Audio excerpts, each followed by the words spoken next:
While I'm against feminism, especially when you think about gender quotas, as you see in Scandinavian countries, the manosphere can be a little toxic, so I always want to be a little bit more nuanced than that corner of the internet.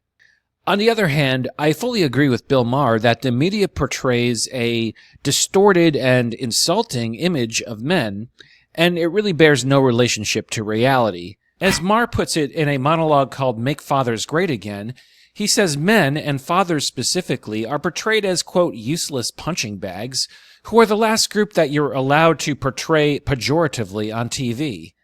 Indeed, useless punching bags, but it begs the question, who's doing the punching, by the way?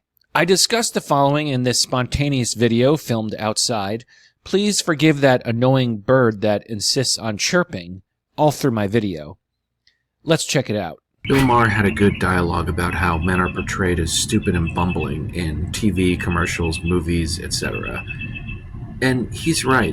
If you think about it, it's an inversion of reality. He went on to list the inventions made by men, which is almost everything, and in fact it would probably be easier to list the inventions not made by men. So why are men portrayed like this in movies and TV? This is why I don't watch movies and TV, by the way, for the most part. Well, for one thing, you could say that women make a lot of the consumer decisions, and so commercials might appeal to the vanity of women. I can understand that. But I think it's also more subversive than that. If you just look at efforts in education and the media to kind of puff up women and to denigrate men, the best men can hope for is just to be ignored, because otherwise it's just going to be a lot of invective.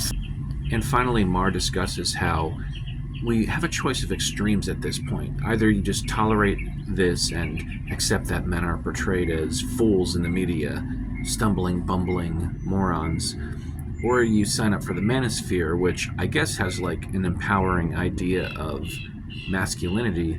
But as Bill Maher said, there are some kind of toxic figures who I won't name because I just came out of a shadow ban, or I might still be in a shadow ban.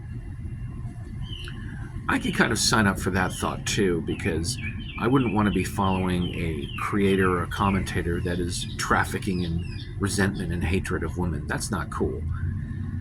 But I think there is a middle ground. Take a guy like Jordan Peterson. Jordan Peterson talks quite frankly about the difference between men and women, and he talks about masculinity, and he does not remotely seem like someone that hates women.